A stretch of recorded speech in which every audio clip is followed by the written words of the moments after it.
Hi friends, good morning, శుభోదయం అందరికీ కూడా. ఇవాటి వీడియోలో మినప లడ్డూలండి. మినప లడ్డూలు అంటే మాకు తెలిసిందే కదండి, తెలియందే ఉందండి అనుకుంటారా?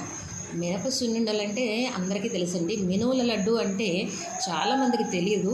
ఒకవేళ తెలిసినా చేసుకుంటే ఎంత టైం ఉండట్లేదు పాపం ఇప్పుడు వాళ్ళకి, ఎందుకంటే జాబ్ రీత్యా వృత్తిరీత్యా పరిగెత్తడం సరిపోతుంది. కాబట్టి ఈ మినువుల లడ్డు ఏంటంటే ఎక్కువ మినువులు వేసుకోవటం, అవిసె గింజలు, తర్వాత తెల్ల నువ్వులు, పల్లీలు, ఎండు కొబ్బరి, ఇవన్నీ కూడా మనకు కావాల్సినంత క్వాంటిటీ, అంటే ఇంట్లో ఎంతమంది జనాభాలు ఉన్నారో మనకు తెలియదు కదా. మీకు ఎంతమంది ఉంటారో దాన్ని బట్టి చూసుకుని, నేనైతే కొలతలు ఏది చేయనండి, అన్నీ సుమారుగానే చేస్తాను. చాలా ఎక్సలెంట్గా ఉంటుంది.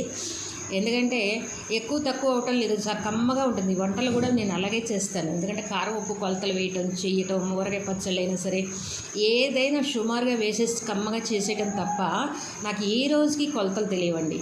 కానీ టేస్ట్ మాత్రం అద్భుతంగా ఉంటుందండి. ఒక్కసారి మీరందరూ కూడా ట్రై చేస్తారని మనస్ఫూర్తిగా ఆశిస్తున్నాను. మినువుల లడ్డు అంటే ఇవన్నీ చక్కగా వేయించేసుకుని చక్కగా ఇలా లడ్డు కట్టుకోండి.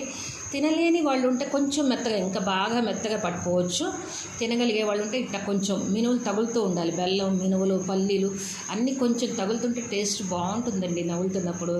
ఒకసారి ట్రై చేయండి. దీంట్లో నష్టపోయేది ఏమీ లేదు కదా.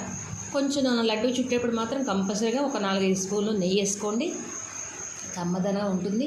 తర్వాత ఈ మినువుల లడ్డు ఎందుకు చెప్తున్నానంటే, వెన్నుముక అరిగిన వాళ్ళకి, మోకాళ్ళ చిప్పలు అరిగిన వాళ్ళకి, జాయింట్ పెయిన్స్ ఉన్న వాళ్ళకి చాలా మంచి పని చేస్తుందండి. ఒకసారి ట్రై చేసి చూడండి. ఈ వీడియో కనుక నచ్చినట్లయితే లైక్ చేయండి, షేర్ చేయండి, సబ్స్క్రైబ్ చేయండి. మీ అభిప్రాయాన్ని కామెంట్ రూపంలో తెలియచేయండి. మీరందరూ ఎంతగానో నా వీడియోస్ ఆదరిస్తున్నారు, అభిమానిస్తున్నారు. చాలా సంతోషంగా ఉంది, హ్యాపీగా ఉంది. ఇలాగే ముందుకు వెళ్ళాలని మీ అందరి ఆశీస్సులు నాకు కావాలని మనస్ఫూర్తిగా కోరుకుంటున్నాను. Thank you.